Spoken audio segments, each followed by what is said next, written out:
My name is Outsider2522 and welcome to another Idleon video. Today we're going to be looking into a very small part of the game, something which is potentially overlooked by late game players. But early game you definitely don't want to sleep on this. So let's talk about the Colosseum and why you might be running this. Okay, so for those of you who are completely new to it, the Colosseum is a mechanic where you basically take out, I think it's 4 waves of enemies if I remember rightly. Well, there's 5 waves per round, 4 rounds of enemies, so there's 20 waves. And at the end of it, you face the mini-boss of that particular world. There is a Colosseum in World 1, 2, 3 and 4. World 1 is at Frogs. World 2 is at Mimics. World 3 is at Frostflakes. And World 4 is at TVs. Now, each one of these has a different key cost. So World 1 costs 1 key, World 2 costs 2 keys, all the way up to World 4. Okay? And there is an NPC next to the Colosseum that if you complete their quest up to a certain point, you will receive 1 Colosseum ticket per day. So you can get a maximum of 3 of these. There isn't one for the 4th Colosseum as of yet. We don't know if it's getting added. Which means there are 4 Colosseums, and to do all of them would cost you 10 tickets, but you only get 3 tickets per day. How are your tickets best spent? Let's have a look at it. So the first thing to look at is Colosseum in World 1. Okay, why might you run this? Well, it's cheap and it's early access. Now, my numbers are slightly skewed because I'm running this with a Divine Knight with a drop rate of 14. You may have a higher drop rate, so you may get higher numbers. You may have a lower drop rate, you may get lower numbers. Okay, but these are the numbers I'm working with. And a piece of advice, if you're going to run Colosseum, run it on Divine Knight. Because its drop rate multiplier from the orb seems to work on the chests at the end. Also, its skills are very good at clearing AoE. And the maps used in Colosseums are pretty flat, so you can clear it rapidly. So, for World 1, there isn't really much notable to say about this. I got 6 gems and 38 keys. Now, that's good, don't get me wrong. You can also get the golden pie, I think it is, which increases either base damage or health, but it's not an amazing golden food later on, so it's not really notable. Okay, the main thing you can get from here is the 38 keys for 1 Colosseum ticket. 38 keys means you can take out Amarok 38 times, and each time you have a chance of grabbing gems if you've unlocked the merit from World 2 shop. Okay, so there is potential that you can get extra gems there, and because it's cheap, although I'm saying it's 38 keys, you're actually gonna be getting 90 plus 24, 114 keys. So it's not a small amount, and that's daily. Okay, it's good, but there might be better out there. Let's have a look. So the second one to discuss is World 2.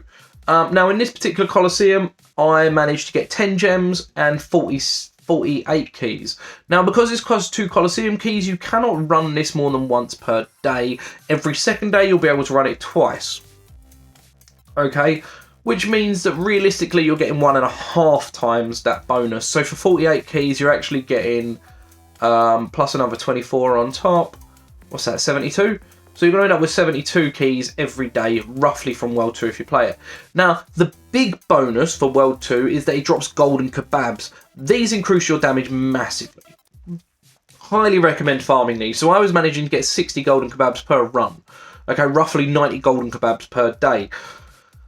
It's going to take you a long time to max out these. They don't come, there's not a lot of places to farm them. So World 2 Colosseum might be worthwhile if you're looking at increasing your damage.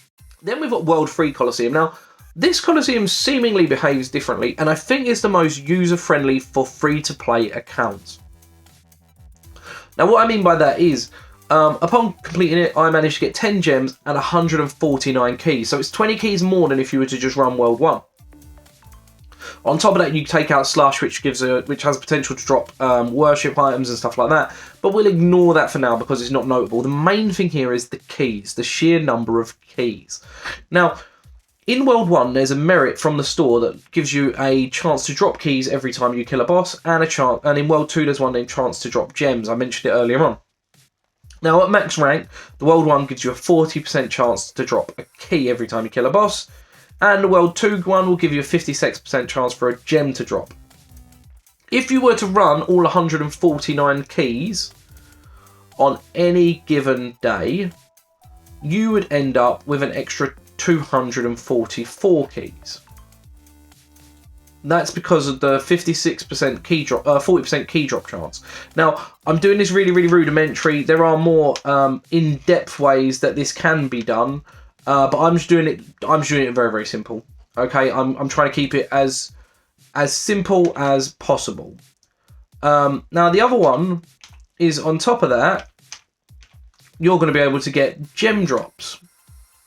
Now, with the 149 plus 244, you're looking at 393 keys per day. And if you were to do 393 at a 0.4 drop rate, so saying that you get literally base, nothing else thinking about it, you would end up with 209 gems per day. 209 gems. Okay, multiply that by 7, you're at 1,400 gems per week without doing any of the other daily gems. Now, this will take a lot of time because you'd have to kill 200 bosses. You can auto the World 3 boss on the easiest difficulty. So, it's a time sink. But think about that as you could technically, as a free-to-play player, be getting 1,400 gems per week from doing one thing. It's pretty big, right? World 4. Now, this was used originally as a kind of coin grinding area.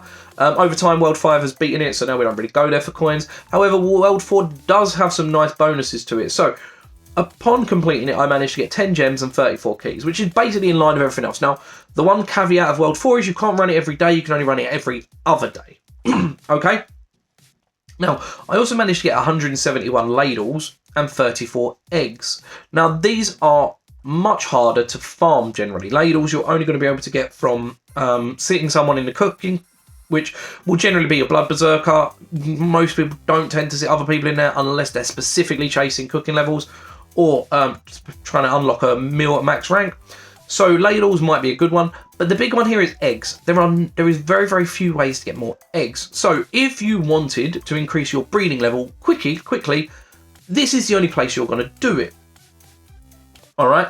Now, although I'm getting 34 eggs, remember that it's actually we actually can only do this once every 2 days.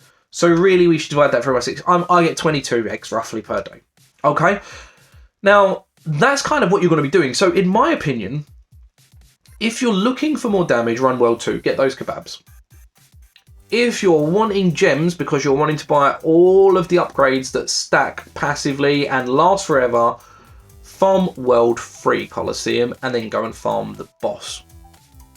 If you're needing farming, breeding or cooking levels, or plate levels, sorry, in your foods, then World 4 might be the Colosseum for you. Now, I'm going to go out there and say something bold. I believe the best bang for your buck is World 3, because at 1,400 gems per week, you can buy a lot. All right. Massive that. Even the most expensive of cogs, which is probably the most expensive upgrade available to you, I think is 1,500 gems. So in just over a week, you would have enough gems free to be able to buy that. That's all I've got time for you today. If you've liked or learned anything from this video, please feel free to like, share and subscribe. Drop me a message in the comments below. It really helps the channel to grow. Until next time, you've been amazing. Take care.